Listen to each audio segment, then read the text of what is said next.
Bueno, hermanos, hoy vamos a ver el contexto literario en la Biblia. Sabemos que la Biblia está compuesta de libros, es una gran biblioteca. ¿Quién diría que de ahí hay historia, que de ahí hay metáforas, o sea, todo lo que es género literario, lo que es la comprensión? Y definitivamente nosotros somos afortunados porque tenemos el privilegio de poderla considerar. Hay gente en el Nuevo Oriente, en Europa, que no pueden tenerla o si la estudian también tienen problemas. Y vamos a ver en esta clase un poquito más de cómo estudiar o interpretar, ¿verdad? La palabra. Contexto literario. Tenemos, permítame acá, el principio más importante de la interpretación es el contexto. El contexto habíamos estudiado la semana pasada, que es un todo, ¿verdad? De lo que se quiere analizar y ver.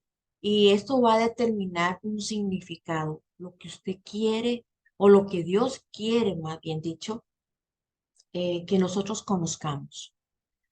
Vemos también que cuando ignoramos el contexto, que hay muchas personas que hoy por hoy son personas a veces muy devotas, por decirlo así, pero escogen una interpretación incorrecta y al hacerlo están ignorando el contexto, ¿verdad? Para poder torcer las escrituras. Un ejemplo, hay una denominación, bueno, se considera secta, que es que solo él cree en Jesucristo. Nada más, no está el Padre, no está el Espíritu Santo. Entonces, ¿por qué hace a un lado al Padre? ¿Por qué hace a un lado al Espíritu Santo? Por lo mismo, ¿verdad? Porque agarran solo lo que ellos consideran y ven que fue Jesús el que vino aquí a la tierra, Jesús fue el que accionó, Jesús fue el que estuvo con trato con la gente y, y no se ve el Padre, no se ve el Espíritu Santo. Entonces, ¿por qué tergiversan esto, verdad? Entonces, un texto interpretado fuera del todo el contexto pierde el significado y la autoridad de Dios. ¿Por qué? Porque para eso Dios se sentó, por decirlo así, Moisés con Dios, pasó 40 días, 40 noches en el monte Sinaí y Dios habló con él y le entregó 613 leyes. Le dijo cómo quería el tabernáculo. Entonces, ¿por qué razón Dios se sentó con Moisés? Bueno, Moisés se sentó con Dios y le di y tomó nota y él realizó o escribió lo que es los 5 libros, la Torah, los 5 libros de la Biblia, que es el Pentateuco. Ustedes ya han estudiado esto y podemos nosotros ver que encontramos una riqueza de historia, una riqueza de cómo Dios quiso dar a entender lo que Él quería con la ley, con la gente, y aún así, por más que trató de poner profetas y también consejos, las personas no han hecho caso. Y hoy por hoy tampoco, ¿verdad? Un texto fuera de contexto tergiversa la verdad y extravía a la gente. Hay personas que tienen comezón de oír y quieren ver qué es lo que dice un profeta y quizás ese profeta es muy probable que no esté afincado a la palabra y palabra de hombre, entonces se dejan llevar por vientos de doctrina que le llama la Biblia. Entonces se extravía a la gente y por eso hay tantas denominaciones. Imagínense, hermanos, que hay una enciclopedia de sectas, Entonces se pueden dar una idea la cantidad de pensamientos que andan fuera, ¿verdad? De nosotros que somos cristocéntricos, que creemos en la Trinidad y que queremos una doctrina correcta, ¿verdad? El contexto literario nos da la corriente de pensamiento de Dios.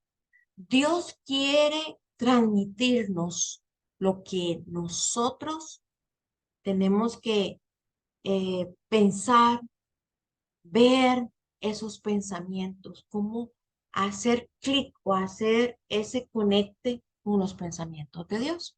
Y eso lo hacemos por medio de la Biblia. Entonces, ¿qué es lo que hizo Dios? Dios dio la palabra, fue inspirado a los hombres, el hombre la escribió, ¿verdad? Y los primeros lectores fue cuando ya la Biblia fue escrita y también fue puesta en una imprenta y llegó a nosotros hoy. Entonces vea qué cuidado Dios ha tenido que el único libro hoy por hoy que tiene años y el libro mayor vendido es la Biblia, ¿verdad? Entonces hay propósito, hay eh, momentos que Dios no permitió que destruyeran la Biblia. No sé si ustedes se acuerdan cuando estuvo la Inquisición, cómo quemaron y quemaron libros y todo con tal de desaparecer la Biblia. Y Dios nunca lo permitió. Incluso los monasterios que habían en Israel en aquel entonces, los esenios, eran los que se metían en las tumbas, en las catacumbas o, eh, ¿cómo le puedo decir? Esos eh, cavernas donde ellos se metían y querían solo estudiar la Biblia y se han encontrado hasta tinajas con escritos adentro. Entonces, Dios no permitió para nada que la Biblia se perdiera y todo esto lleva un todo, que la mayoría de todo, este todo es el contexto, ¿verdad? Entonces, hay dos clases fundamentales de contexto. En el contexto literario encontramos el contexto histórico, que lo vimos clases atrás. Tenemos el contexto literario. Entonces, el contexto histórico tiene que ver con el trasfondo histórico y cultural del texto, ¿verdad? Y ahora vamos a ver lo que es el contexto literario. Son versículos escritos que vienen antes y después de un versículo que está en el centro. Esto nos lleva a aclarar un principio que se llama la ley del contexto, que el verdadero significado de cualquier versículo es el significado que tiene que ver su contexto literario. Entonces, cuando vemos el contexto literario, habíamos visto clases atrás que dice histórico y el cultural, ¿verdad? Que se unen y entendemos cuando llegaban los griegos y hablaban con los apóstoles, era parte cultural y había una historia de trasfondo, pero ahora vemos que se nos va a unir el contexto literario, que va de la mano. Veamos unos ejemplos. Tenemos el Filipenses 4:13. Dice Filipenses 4:13, todo lo puedo en Cristo que me fortalece, ¿cierto? Pero vemos que hay gente que no interpreta correctamente. Habíamos visto días atrás que hay lecturas que son para entenderse literalmente tal como son, pero hay otras lecturas que se tienen que usar de otra forma, como lo vamos a ver en una clase que se llama el sentido figurado, ¿verdad? Entonces, si una persona podría usar mal este versículo, ignora el contexto, dice, todo lo puedo hacer en Cristo que me fortalece. Entonces, puede irse a la calle oscura y no le importa porque dice que Dios lo protege, que Él es fuerte en Dios, que sí lo puede hacer. Sí, hay una infinidad de testimonios que han visto que iba la persona acompañada, pero por medio de otra persona, pero esa persona era como un ángel. Pero también nosotros no podemos poner a Dios para que haga lo que uno quiere. No, tenemos que tener cuidado de las cosas, ¿verdad? Entonces, yo puedo irme, pero tengo que asegurarme que realmente no me va a pasar nada, ¿verdad? Porque es parte de, uno pide ángeles alrededor y todo, si uno va a salir a un lugar peligroso y anda con cuidado, pero no es para que uno se lance, no, no, Dios me va a proteger y quizás eso no era la intención de Dios. Un hombre podría saltar, hay un ejemplo, ¿verdad? Un hombre puede saltar desde lo más alto de un edificio, reclamando lo que dice Filipenses 4:13. Se lastimaría o moriría, ¿verdad? Porque pone a Dios a prueba y de eso tampoco se trata. Entonces, no es suficiente citar la palabra de Dios, sino que debemos de ver exactamente que la palabra de Dios tiene un significado. Por ejemplo, segunda de Pedro 3:16, 17 nos dice, casi en todas sus epístolas, hablando en ellas de estas cosas, entre las cuales hay algunas difíciles de entender, ahí como dice la hermana Cintia, las cuales los indoctos o inconstantes tuercen, hay gente que le gusta torcer la palabra, como también las otras escrituras para su propia perdición. Así que vosotros, oh amados, sabiéndolo de antemano, guardaos, no sea que arrastrados por el error de los inicuos, caigáis de vuestra firmeza, ¿verdad? Entonces, Dios nos pone alertas y tenemos que buscar el pensamiento de Dios. Y Dios lo tiene. Él le da a uno la Biblia y Él le da las pautas, le da todo para que nosotros podamos seguirlo, ¿verdad? Y ahí tenemos nosotros que tomar ese cuidado. Ahora bien, eh, hay otro versículo que dice, respondió Jesús y le dijo, destruir este templo y en 3 días lo levantaré. Qué raro, ¿cómo vas a levantar un templo? Pero Jesús, veamos qué es lo que quiso decir. Es ahí donde nosotros vamos y investigamos qué quiso decir Jesús. Entonces vemos, ¿verdad? Que algunos judíos acusaron a Jesús de decir que levantaría el templo en 3 días. Acordémonos que los fariseos estaban buenísimos para poner el dedo a Jesús y ver qué es lo que él hacía para criticarlo, ver qué es lo que él hacía, porque en los evangelios sinópticos decía que eh, los fariseos andaban buscando a Jesús para matarlo y Jesús como que no, como no era el momento, no era el tiempo de que pasara eso, tenía que cuidarse, tenía que resguardarse. Entonces a veces salía y a veces no estaba. ¿Por qué? Porque Jesús estaba siendo meticuloso en eso porque no era el momento que se cumpliera la palabra que él se iba a entregar, ¿verdad? Entonces, citaron algunas de las palabras de Jesús, pero no el significado de ellos, ¿verdad? Ellos hablaban del templo de Herodes, cuando se menciona, leámoslo, Juan capítulo 2. A ver, ¿quién lo podría leer? Juan capítulo 2, versículo 19 al 21. Yo lo tengo, hermano. A ver, hermano, me hace favor. A ver, 19 al 21. 21. Respondió Jesús y les dijo, destruid este templo y en 3 días lo levantaré. Dijeron luego los judíos, en 46 años fue edificado este templo, ¿y tú en 3 días lo levantarás? Mas él hablaba del templo de su cuerpo.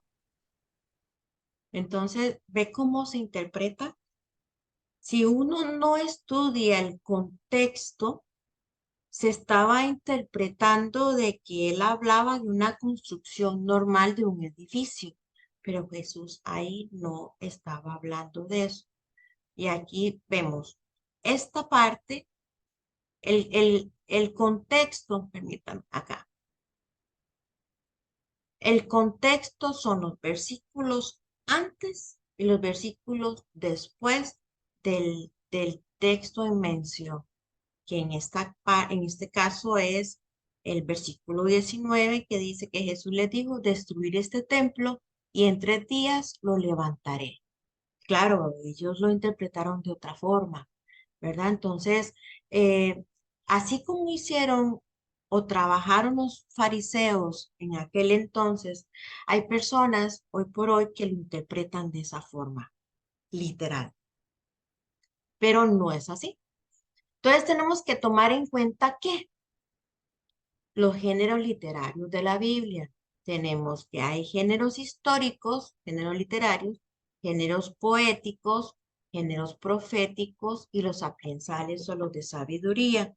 Tenemos que tomar en cuenta, creo que no sé si llevaron ustedes libros históricos, todo lo que se menciona en cada uno de estos libros y vamos a ver. La Biblia es una colección de textos, vimos que es una biblioteca, ¿verdad? De géneros literarios. Las narrativas, los videos que le posteé en la plataforma son sencillos, hermanos, escúchenlo y son bastante entendibles. Entonces vamos a encontrar la narrativa, la poesía y la profecía. Claro, hay epístolas que ya del Nuevo Testamento para entender la Biblia en su contexto literario. Es importante tener en cuenta que este género literario de cada libro, cómo se relaciona con el mensaje y qué se quiere transmitir, ¿verdad? Entonces, aquí tenemos que, así como están las dispensaciones que yo les mostré, está la de la inocencia, está el tiempo de la ley, está el tiempo que hubo el diluvio y así sucesivamente la Biblia se dividió en dispensaciones.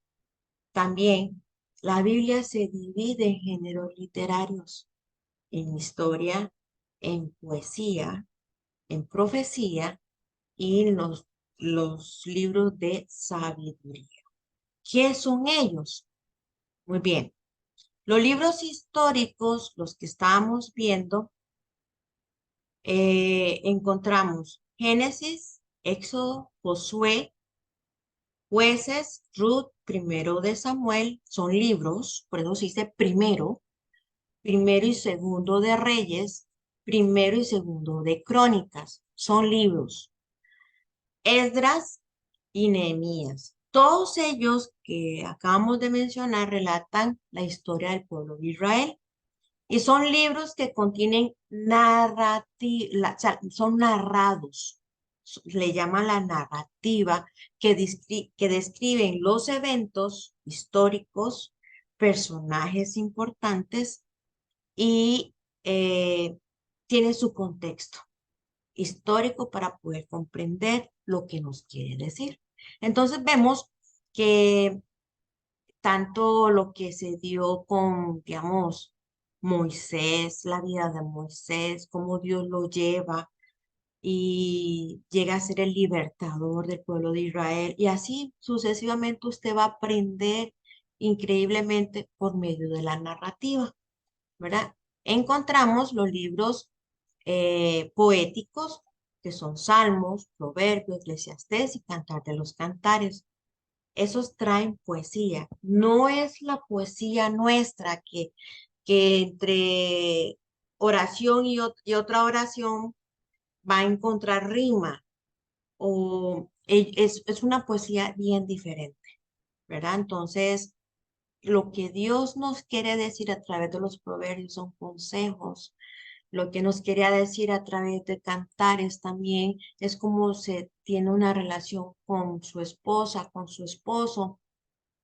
Entonces, nos permite a nosotros ir más allá. Por eso se dice tener un poquito más la mente abierta. Entonces, para poder entender el contexto literario, siempre es importante conocer el género, de dónde viene. ¿Es una historia? ¿Es una poesía? ¿Es una profecía? ¿Verdad? Entonces, ¿qué es lo que nos quiere transmitir? Esta interpretación debe ser cuidadosa y reflexiva y debe tener el contexto histórico y cultural, que lo que hemos estudiado ahora, todo lo que es historia, todo lo que es el contexto de cada libro. Teniendo esto visto desde el punto de vista de lo que es historia, lo que es cultura, lo que ya es los géneros literarios, vamos a ver cómo es que se interpreta un texto, pero dentro del contexto del párrafo. Eso lo vemos en el círculo número 1. Vamos a encontrar varios círculos del contexto literario. Contexto del párrafo, contexto de la subdivisión, contexto del libro, cómo usted puede comparar el mismo autor con diferente libro, cómo usted puede comparar diferente autor con el mismo testamento y un testamento con otro testamento y así sucesivamente. No piensen que esto es complicado, sino que vean la parte, la más sencilla, lo más que vamos a tratar.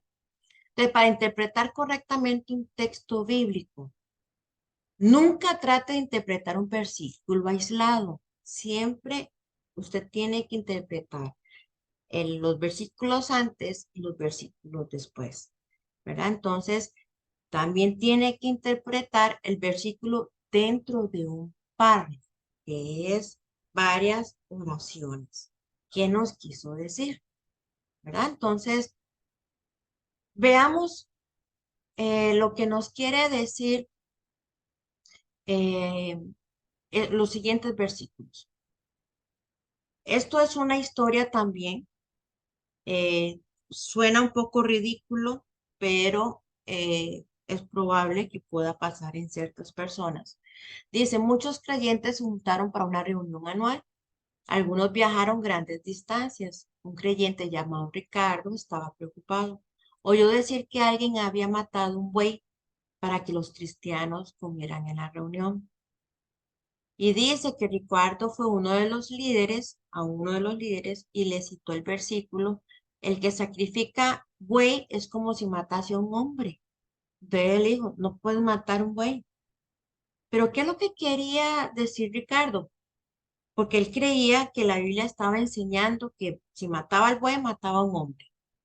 Entonces, él cometió un gran error porque no vio los versículos antes ni los versículos después. Veamos Isaías 66, 3, 2 al 4. ¿Cuál es el versículo que se mencionó, que Ricardo menciona? Dice, el que sacrifica un buey es como matarse a un hombre. Isaías, no sé si el hermano Daniel tiene la Biblia que leyó la vez pasada, a ver cómo dice la traducción. Sí, hermano. A ver, Isaías diga, 66, 66. Entonces, ¿quiere que lea del 2 al 4? del 2 al 4, por favor. Todo esto lo hizo mi mano y todo me pertenece. Oráculo del Señor. Aquel hacia quien vuelvo la mirada es el pobre, de espíritu acongojado que se estremece ante mis palabras. Se inmola un buey y se mata un hombre, se sacrifica un cordero y se desnuca un perro. Se presenta una oblación y se ofrece sangre de cerdo. Se quema un memorial de incienso y se bendice una iniquidad, porque ellos han elegido sus propios caminos y se complacen en sus ídolos. También yo elegiré sus desgracias y les enviaré lo que más temen. Yo llamé y nadie respondió, hablé y ellos no escucharon, sino que hicieron lo que me desagrada y eligieron lo que yo no quiero. Gracias, hermano. Un poquito diferente, pero la esencia se mantiene, ¿verdad? De que está hablando, de que la gente lo que está haciendo es eh, dar a entender que se fueron más a los pecados y a los placeres que a él, ¿verdad? ¿Qué quiso decir? Todos sabemos que Dios es amor y él honra a los humildes de corazón que lo honran a él, ¿verdad? Entonces, Isaías cuando escribió este capítulo, la nación de Israel no honraba a Dios. No sé si ustedes han leído Isaías completo y Dios mandó a Isaías, que esto es el género literario de profecía, este, o profético, mandó a Isaías que anduviera un tiempo con las glúteos o las nalgas descubiertas para dar a entender al pueblo de Israel una razón que él quería. Entonces, eh, Isaías hizo cosas, Jeremías hizo cosas, inclusive Ezequiel llevó a cabo mandatos de Dios para que el pueblo de Israel entendiera. Pero en aquel entonces el pueblo de Israel no honraba a Dios y precisamente en el tiempo de Isaías fue así. ¿Verdad? Entonces dice que sacrificaba una oveja como si se degollara un perro. El que hace ofrenda como si ofreciera sangre de cerdo, el que quema incienso como si bendijese a un ídolo. Vemos, ¿verdad?, que hace como comparaciones. Y porque escogieron sus propios caminos y su alma amó a sus abominaciones, pero no lo amaron a Dios. ¿Verdad? Dice que también escogeré a ellos escarnios y traeré sobre ellos los que temieren. Pero llamé y nadie respondió. Imagínense cómo pudo sentirse Dios. Entonces, ¿qué es lo que estaba dando eh, a entender este pasaje? El pueblo había elegido sus propios caminos, no oían a Dios, sino que hacían lo malo delante de sus ojos. Escogieron desagradar a Dios, no lo pensaron, por lo tanto, Él no aceptaba sus sacrificios. Entonces, Dios mira el interior de la gente y también mira las intenciones del corazón de las personas. Entonces, si el corazón de la persona no está bien, el sacrificio de la persona tampoco está bien. Vea como en el caso cuando estaba Caín y Abel. Dios vio el corazón de Abel, que él dio lo mejor, la mejor animal que tenía, sin defectos, era no viejo, sino que le dio un buen sacrificio. En cambio, Caín probablemente le dio lo que estaba en el suelo. No era lo mejor. Dios ve la intención del corazón de la gente. Entonces, si tu intención no es buena, tampoco vas a recoger nada bueno, ¿verdad?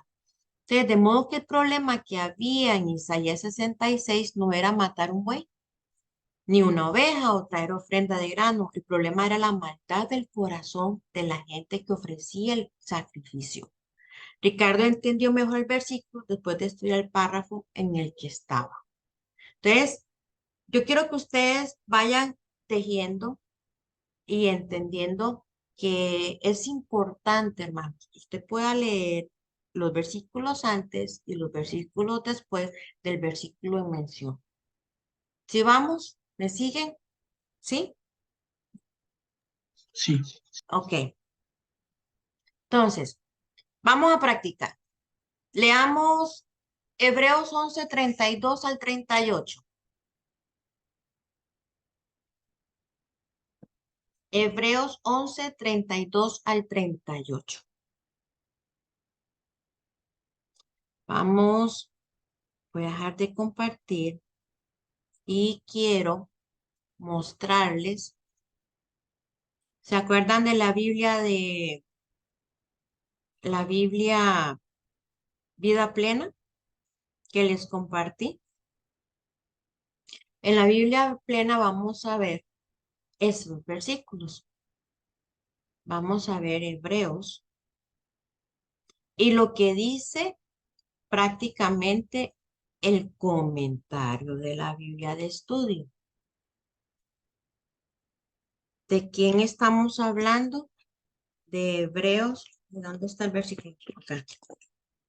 Hebreos 11, 32 al 38. A ver quién lo tiene. Hebreos, aquí lo podemos ver. Hebreos capítulo 11, versículos 32 al 38. O si lo tienen ahí.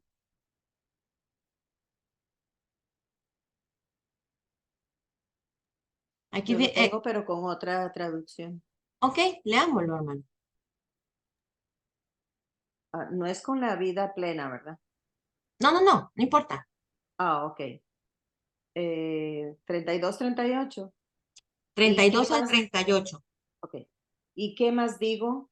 Porque el tiempo me faltaría contando de Gedeón, de Barak, de Sansón, de Jefté, de David, así como de Samuel y de los profetas, que por fe conquistaron reinos, hicieron justicia, alcanzaron promesas, taparon bocas de leones, apagaron fuegos impetuosos, evitaron filo de espada, sacaron fuerzas de debilidad, se hicieron fuertes en batallas, pusieron en fuga ejércitos extranjeros, las mujeres recibieron sus muertos mediante resurrección, mas otros fueron atormentados, no aceptando el rescate a fin de obtener mejor resurrección.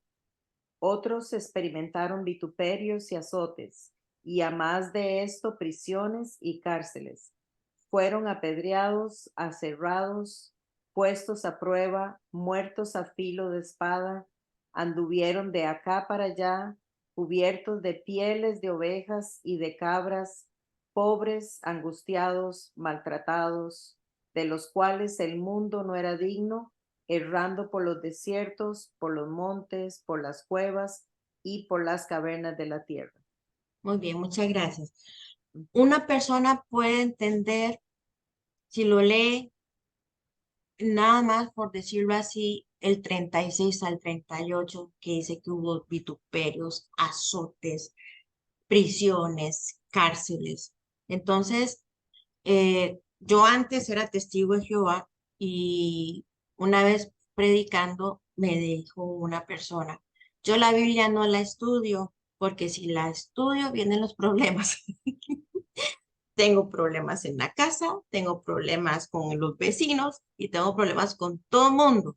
Y yo aquí, yo no quiero lo mismo que le pasó a los apóstoles. Entonces le digo yo, pero ¿quién le ha dicho a usted que va a pasar lo mismo que los apóstoles? Y pueden entender situaciones como estas, pero si nosotros no leemos completo lo que dicen los versículos, ¿cómo lo vamos a interpretar? ¿Verdad? Entonces, si vemos los comentarios de una Biblia de estudio, que es bien importante que usted tenga herramientas, Biblias de estudio, comentarios, concordancias, entonces vamos a ver que en los versículos claves le va diciendo a usted que Dios permitió que algunos de sus hijos fueron fieles, pasaran por grandes sufrimientos y adversidades aunque disfrutan de la divina compañía. Dios no los libró del sufrimiento y de la muerte. Nótese que mediante la fe, algunos evitaron filo de espada, mientras que otros fueron muertos a filo de espada. Acuérdense el tiempo de Nerón, que ellos no negaron la fe y Nerón lo que hizo fue que los mandó como si fuera un circo y los leones llegaban hasta, cuenta la historia que la historia secular, que venía el león y tenía una madre, tenía su hijo de brazos y viene el león y desgarra al niño. O sea, eran cosas bastante maquiavélicas que pasaban en aquel entonces. Y todo esto se dio por la fe. Fueron Unos fueron librados, otros murieron. La fe sincera no solo lleva a los creyentes a hacer grandes cosas para Dios, sino que a veces también los conduce al sufrimiento, la persecución, las dificultades y las promesas. Con esto, hermanos, La pobreza. pobreza, perdón. Con esto yo quiero decirles de que el Señor muchas veces nos hace pasar por circunstancias para ver nuestro carácter, para ver cómo nos afila, cómo nos hace firmes en Él, ¿verdad? Por medio de la fe. La fidelidad a Dios no garantiza la comodidad ni la liberación de persecución en este mundo, sino que asegura a los creyentes la gracia, la ayuda y la fortaleza de Dios en medio de persecuciones, pruebas o sufrimientos. Otro dice, el versículo 38, en el Nuevo Testamento, a los fieles se les enseña a esperar la adversidad, a identificarse con la cruz y a seguir al varón de dolores. Entonces vemos, ¿qué interpreta usted de esto? No es para que piense que mejor yo no estudio la Biblia porque me puede pasar o porque Satanás está al acecho. O sea, nosotros tenemos que efectivamente, por fe, creer que Dios está con nosotros, ¿verdad? Y que si nos puede pasar algo, ok, pero si Dios está con nosotros, vamos a llegar a tener vida eterna. Dice un versículo que si nosotros somos de Él, aunque muramos, aunque vivamos, somos de Él. Entonces, si uno muere, efectivamente Dios tiene control y usted ha sembrado para la eternidad. Si usted cree en Él, si usted se aparta, pues usted no va a tener vida eterna, ¿verdad? Entonces, a eso es lo que vamos. Entonces, ¿qué podemos nosotros entender de estos pasajes? En Hebreos, todas estas personas del Antiguo Testamento por la fe experimentaron grandes victorias. Tener verdadera fe en Dios a veces no nos da victorias en la tierra, porque muchas veces somos vituperados, así como los del Antiguo Testamento eran pobres, torturados y hasta murieron. Hoy por hoy hay gente que muere porque profesa la fe cristiana o porque lee la Biblia. Por fe Dios cambia la situación y nos ayuda a pasar por la situación que Dios quiere que pasemos, ¿verdad? Si leemos Filipenses 4, 10 al 13, veamos qué dice Filipenses 4, 10 al 13. Todos sabemos lo que dice Filipenses 4, 13, pero ¿qué dicen los demás versículos? No para malinterpretar, sino que para dar una mejor explicación del versículo. Filipenses 4, 10 al 13. ¿Qué nos dice, hermano? Amén. Léalo, En hermano. gran manera me gocé en el Señor de que ya al fin habéis revivido vuestro cuidado de mí, de lo cual también estabais solícitos, pero os faltaba la oportunidad. No lo digo porque tenga escasez, pues he aprendido a contentarme cualquiera que sea mi situación. Sé vivir humildemente y sé tener abundancia. En todo y por todo estoy enseñado, así para estar saciado como para tener hambre, así para tener abundancia como para padecer necesidad. Todo lo puedo en Cristo que me fortalece. ¿Qué nos quiere decir ese versículo? A ver, quiero escucharnos.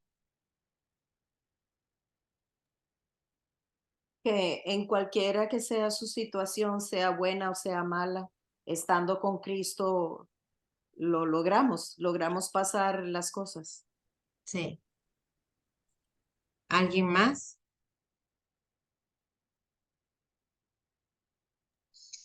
Que hay que aceptar la voluntad del Señor o los procesos que a veces tenemos que pasar aunque no nos gusten.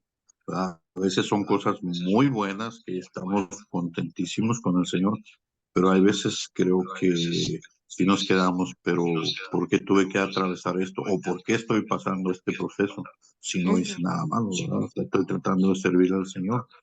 Pero yo creo que, como dice él, ¿verdad? Hay que aprender a contentarnos cualquiera que sea nuestra situación. Creo que para mí eso es lo que encuentro. Amén. Muy bien. Muy bien. En la soberanía de Dios estamos y tenemos que estar claros que estamos en su agenda, ¿verdad? Pero ¿qué dicen los comentarios?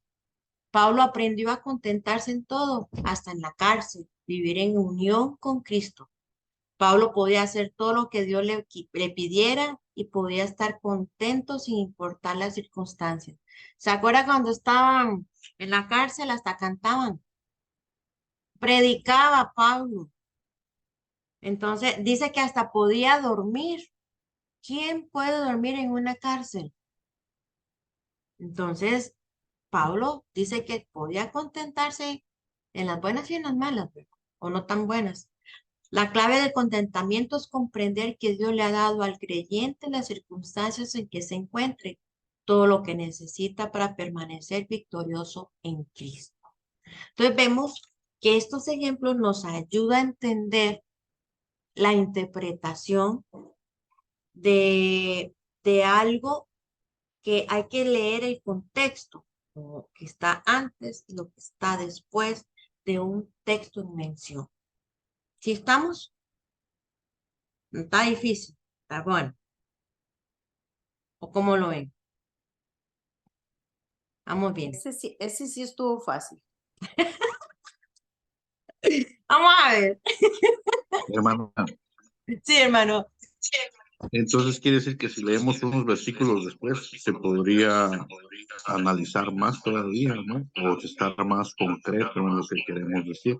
Por Exacto. ejemplo, el 14 dice, sin embargo, bien hicisteis en participar conmigo en mi tribulación.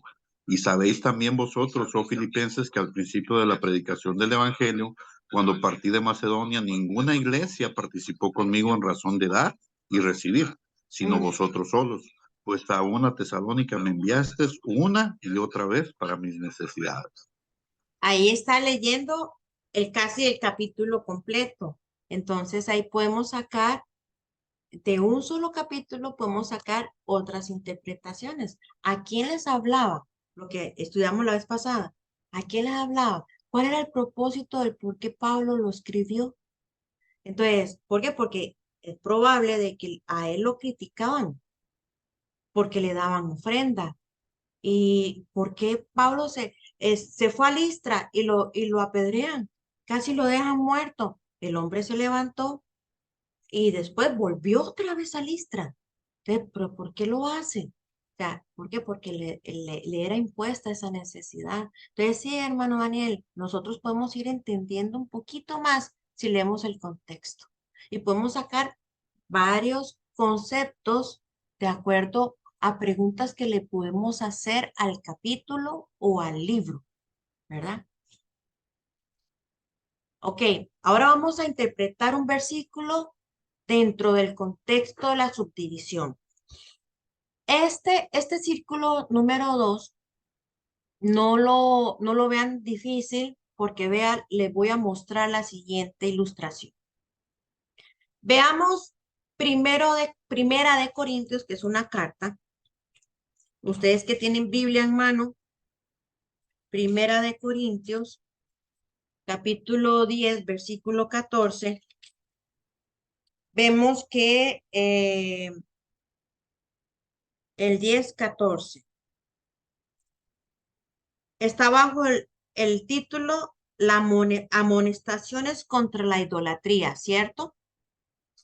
Entonces, vemos que dentro de un capítulo encontramos dos temas que está interrumpida y va para otro capítulo. ¿Cómo quiero decirles? Haced todo para la gloria de Dios, versículo 23. Por eso les estaba mostrando porque tiene título. Pero este título termina en Primera de Corintios 11:1. Qué raro, lo partieron. ¿Eso qué quiere decir? Que tiene una subdivisión. El capítulo está subdividido. O sea, solo el capítulo 10 no termina desde el principio al versículo 33, sino que termina en 11:1. ¿Ya ven? Eso se llama la subdivisión de un contexto, ¿verdad? Así nosotros podemos ver otros versículos que vamos a encontrar, que no termina el capítulo, sino que termina en el siguiente, o empieza, como vamos a ver ahora otro versículo, empieza en el capítulo anterior. Eso se llama subdivisión de un contexto. ¿Qué pasó aquí? Los de la Septuaginta empezaron a seleccionar los escritos y dividieron y pusieron en orden por capítulos. Bueno, el orden de todo lo que corresponde a Salmos y todo, no venían por versículos. En 1560, después de Cristo, hay un hombre que se llama Robert Stein. Él agarró la Biblia y añadió los versículos. No le cambió la esencia, no le cambió la escritura, sino la división. Y hay versículos o capítulos que los continuó de otra forma. ¿Por qué? Quizás, por ejemplo, en el versículo 33 dice, como también yo en todas las cosas agrado a todos, no procurando mi propio beneficio, sino el de muchos, para que sean salvos. Sed imitadores de mí, así como yo de Cristo. Entonces, al ver que estaba atavíos de la mujer, no le pongo nada más el título y une el capítulo con el último, con el versículo primero del 11. O sea, fue ya algo de hombre, pero no cambió la escritura, no cambió la esencia, solo la división. Entonces eso se llama, para interpretar un capítulo o un contexto, vamos a encontrar que están subdivididos. Y veamos esto. Los números para los capítulos y versículos son útiles. Es bien importante. A veces hay Biblias que no tienen títulos, como los que hemos visto, la amonestación contra la idolatría, hacer todo para la gloria de Dios. Esos son títulos. Es importante tener Biblia porque uno se da cuenta más o menos de lo que va a hablar, ¿verdad? Nos hacen fácil el referirnos a las escrituras. Pero el tener números para los capítulos y los versículos nos permite identificar cosas específicas, lugares específicos o lo que se quiere específicamente hablando, ¿verdad? Entonces, vemos, permítame que esto aquí, que hay varios lugares en el Nuevo Testamento, en las cartas, también vamos a ver en el Antiguo Testamento, que se da así, que fue el ejemplo que les acaba de enseñar, ¿verdad? El tópico de esa subdivisión es hacer todo para la gloria de Dios, que vimos el título, pero termina se interrumpe, por decirlo así, con otro capítulo, con un versículo. Eso se llama subdivisión de contexto. Ahora bien, la subdivisión de contexto, ¿qué nos permite a nosotros hacer? ¿O qué debemos de hacer cuando veamos algo así y poderlo entender?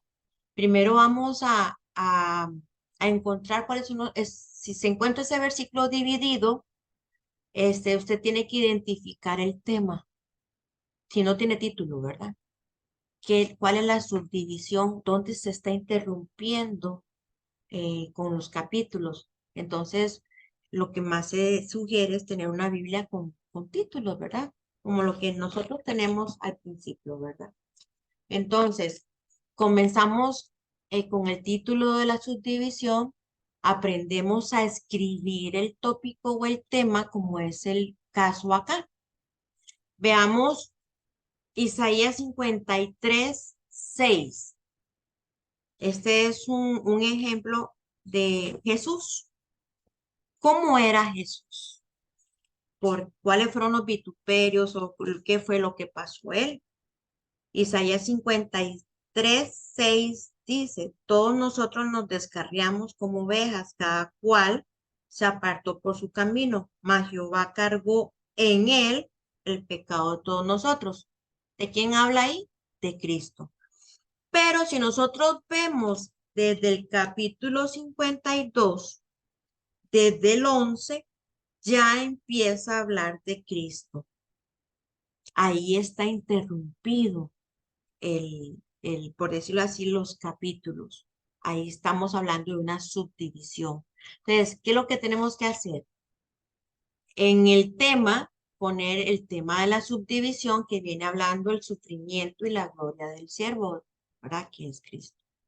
Y podemos completar con la interpretación que Jesús sufrió como cordero por nuestros pecados, de una manera que Dios lo exaltó. Simple. Entonces, así nosotros podemos llevar una parte de un capítulo y la otra parte de otro capítulo, ¿verdad? Son textos subdivididos, ¿verdad? Entonces, de esa forma nosotros podemos entender o interpretar un versículo o dentro de la frase que usted quiere analizar, si está interrumpido, esos son versículos subdivididos. Lo que veíamos ahora en Primera de Corintios, la libertad del creyente, entonces ese es el tema.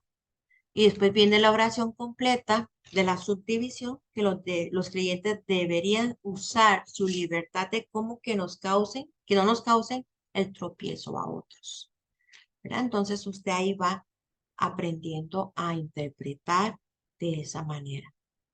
Entonces, vemos acá.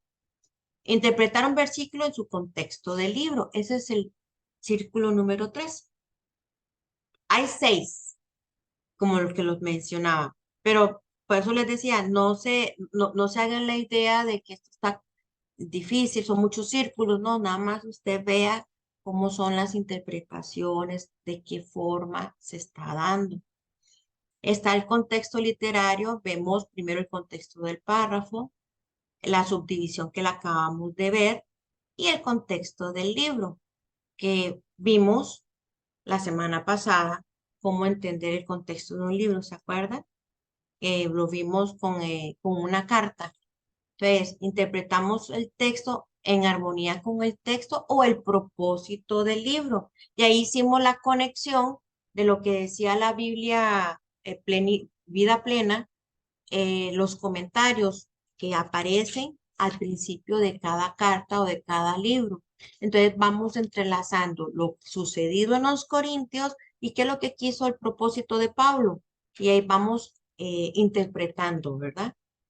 Pero también vimos que interpretamos el texto con relación al bosquejo y las partes principales del libro. En este caso fue la carta de Primera de Corintios. Lo que vamos a ver ahora es interpretar su texto a la luz de los pasajes paralelos. ¿Qué son pasajes paralelos? Si usted no sabe qué son pasajes paralelos, vemos que el pasaje paralelo son los que tratan el mismo tema. Cuando yo quiero hablar de los dones del Espíritu Santo, vienen, usted busca, si lo busca en internet, los dones del Espíritu Santo, concordancia, y vienen todos los versículos de los dones del Espíritu Santo. Pero en este caso, para analizar el pasaje con textos paralelos, vemos 1 Corintios 12:11, que habla de los dones que el Espíritu Santo los reparte a cada uno. Y si vemos qué versículo paralelo a esto, que habla de los dones, vemos 1 Corintios 1:7, ¿verdad? Que el Espíritu Santo da a quien quiere los dones. De nosotros para interpretar dentro de un libro, tenemos que buscar dentro del mismo libro. Por ejemplo, estos 2 versículos que usted ve acá es de 1 Corintios, pero lo vemos con textos paralelos. Y para mayor facilidad, bueno, vemos aquí, Pablo alaba a los creyentes de Corinto por tener todos los dones espirituales mientras esperaban el regreso del Señor. Esto fortalece nuestro entendimiento de que los dones deben continuar hasta la segunda venida de Cristo. Cuando usted busque un pasaje paralelo, siempre comience buscando el mismo libro en el que está su texto. Esto es una sugerencia que le va a ayudar a interpretar. Y vea lo importante de tener nosotros las herramientas que yo les mencionaba. En una concordancia podemos ver todos los versículos que me arrojan de los dones espirituales. Entonces, si yo quiero entender la interpretación de un libro con textos paralelos, tiene que ser dentro del primer libro. Por ejemplo, en 1 Corintios 12:1, Corintios 14, versículo 1, y habla de los dones. Y eso nos ayuda a entender la concordancia. Atrás de la Biblia que nosotros tenemos, hay concordancia, pero también hay libros específicos y que son más grandes porque se han dedicado personas a sacar extractos por palabras y así nos ayuda a nosotros a tener textos paralelos. ¿Estamos bien con este? ¿Sí? Ok. Ahora vemos interpretar un texto en su contexto bíblico completo.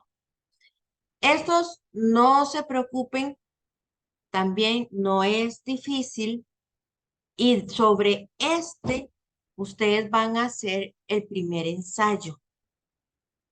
Y ustedes van a leer y van a tratar de comprender cada uno de estos círculos. Pero ¿de qué nos va a hablar los círculos?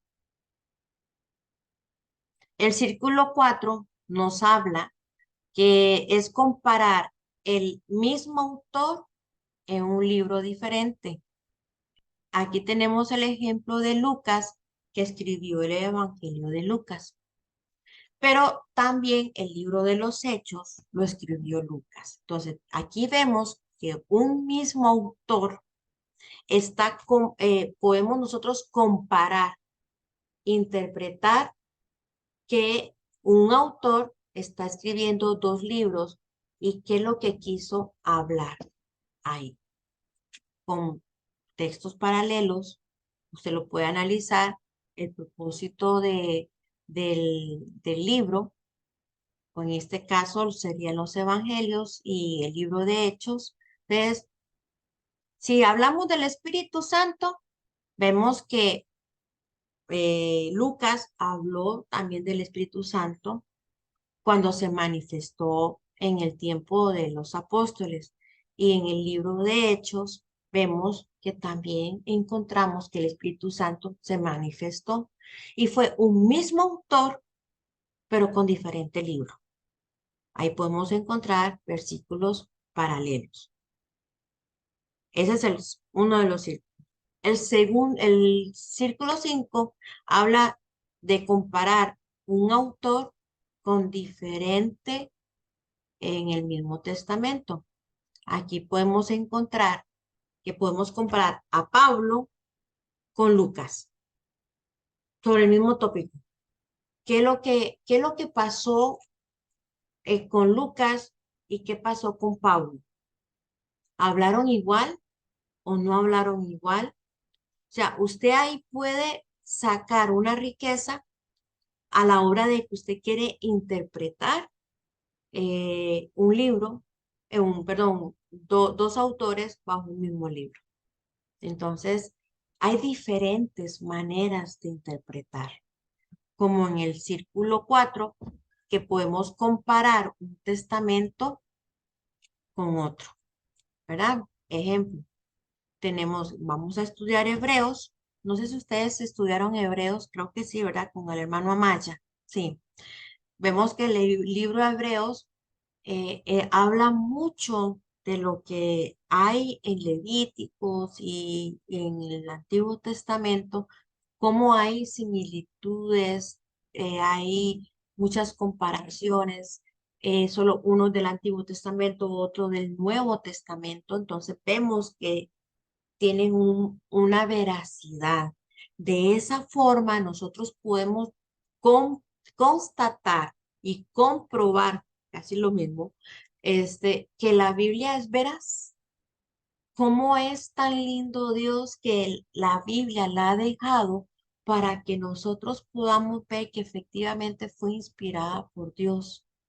Y tenemos diferencias, diferentes formas de poder interpretar por medio de un texto, de un texto metido en el contexto, de un mismo autor en diferentes libros. Vemos cómo podemos interpretar la palabra con casi dos capítulos, uno interrumpido del otro. O sea, pero siempre la Biblia hay que saberla, tener ese toque para poderlo diferenciar. Y podemos dividir en qué etapa estamos nosotros, en qué dispensación. Nosotros podemos decir, oh, sí, ya pasamos la etapa de la ley, ya pasamos la etapa de la conciencia y ahora estamos en el tiempo que va a venir el rey, ¿verdad? Y que tiene lo que es la tribulación y eso. Entonces, eso la parte de la dispensación y después en qué estamos. Ya pasamos el tiempo de los apóstoles. Entonces, ¿es historia o es poesía? ¿Qué es? Usted puede hacer ese estudio, esa interpretación y usted va a encontrar una riqueza en lo que corresponde a la palabra del Señor, ¿verdad? Entonces, esta es la clase del día de hoy y quiero escucharlos. Preguntas, qué piensan, cómo lo ven,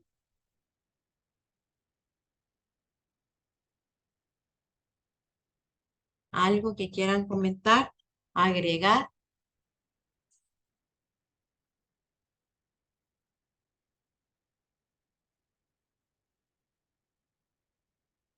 No está difícil. Así que, bueno, mis hermanos, la siguiente clase vamos a ver el contexto figurado, ¿verdad? Cómo poder entender y eso va a tener comparaciones, va a tener metáforas y podemos nosotros identificar en un versículo ese tipo de cosas, ¿verdad? Lo que sí, como les comentaba, ¿verdad? Mañana es el cuestionario 2, el sábado es el trabajo en grupo y el lunes ya lo que corresponde al ensayo, que es de estos 4 círculos, perdón, de los círculos del 4 al 6, ¿verdad? Entonces, cualquier pregunta, estoy a la orden, ¿verdad? Entonces, si no hay preguntas o quiere alguien que quiere decir algo, ¿estamos? No todos, todos. Maestra, usted dijo que el primer ensayo va a ser del círculo 4, 5 y 6. Ujú, Eso es lo que es el primer ensayo. Ok, sí, ok. y de 500 palabras. Sí, está bien. No son tantas. No, Hablamos más que eso, mira que no son Cintia. tantas, ¿sí? No las voy a contar. Bueno, si lo hace No, en Word, se las cuenta Word. sí, no, me pasó con el resumen que Ujú. decía 3 páginas. Y yo dije, ay, no, no voy a poder ni escribir una y que la maestra quiere 3, no, y pues cuando. Y cuando lo puse como para la hoja de impresión, vi que eran 5 páginas, dije, oh cielos. Ya ve. Tengo una duda, maestra, nomás que ahorita no recuerdo la cita que utilizó, la cita bíblica, donde hablaba de la subdivisión. Ujú. Algo así de la sierva, decía, Eh, la subdivisión, la nomás que no recuerdo. subdivisión, el versículo, el capítulo que se vio fue Primera de Corintios, capítulo 10, 11, creo. Oh, 10. 10 No. que termina, sí, que termina el versículo, o el tema, mejor dicho, en Primera de Corintios 11:1. Sí, y luego usó otro ejemplo, El de donde Jesús en el de Isaías. ese. Ahí yo tengo duda porque en mi Biblia era Isaías, ¿qué, perdón? Isaías 53:6. 52, ajá, 53:6. Pero usted decía que la subdivisión estaba, o que se hablaba en el 52:11. No, perdón, en el 52:13, perdón. Dice aquí Oh, que mi ok, siervo será prosperado, será engrandecido y exaltado y ok. será puesto en alto. Eso es lo que yo tenía duda, porque usted nos había dicho poquito antes, entonces dije yo, siempre las subdivisiones tienen que traer un título.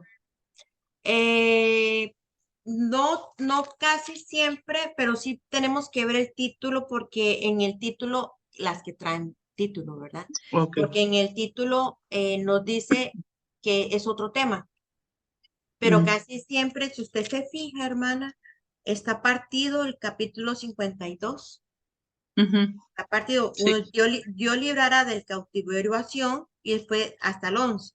Y después viene ujú, hablando sufrimientos del siervo de Jehová, del 13. Y si usted ve el 53 no tiene título. Sigue, ajá, sí, ajá, como que sí. ahí está interrumpido, o sea, es una subdivisión. Ok, ya me quedó Esa claro. escritura no estaba difícil esa, ¿verdad? Tan fácil. No. Ujú. Ok, ok. Alguien me iba a decir un varón.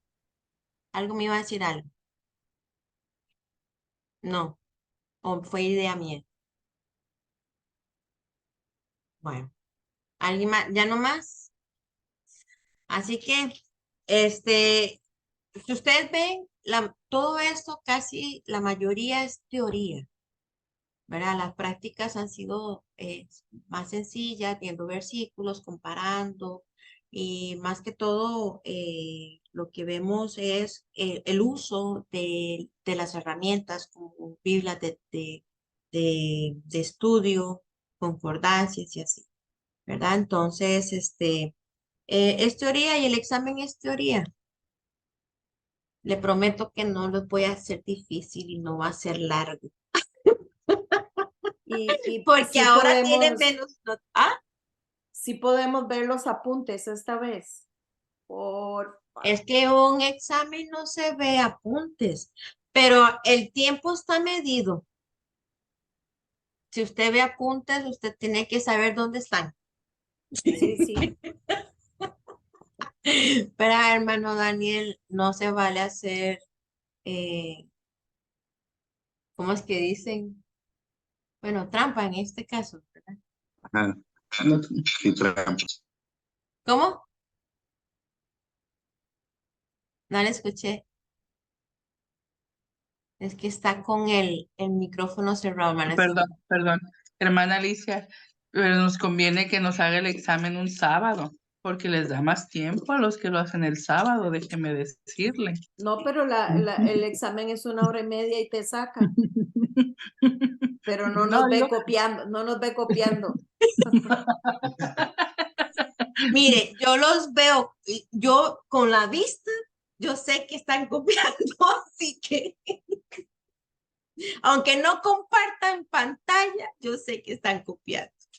Bueno, hermanos, ahí ya se me está yendo los demás, así que si gusta oramos para terminar y me da mucho gusto haber compartido con ustedes el día de hoy, ¿verdad? No ha sido nada difícil, así que la Biblia hay que disfrutarla nada más, la verdad, disfrutar y estudiarla, que amarla, ¿verdad? Porque así le sacamos más jugo, ¿verdad? Gracias, Señor, por este momento que nos permite escudriñar tu palabra. Gracias porque nos estás dando puntos, estrategias para poderlo hacer. Que mis hermanos la usen de cualquier momento, que ellos puedan hablar a tiempo y fuera de tiempo, Señor. Úsalos en gran manera Bendícelos, Padre, y que siempre cuando hablen tu palabra sea palabras sazonadas con sal, como dice la palabra, porque va a estar el Espíritu Santo hablando a través de ellos. Señor, yo declaro, yo confieso que mis hermanos van a ser usados por ti, Señor.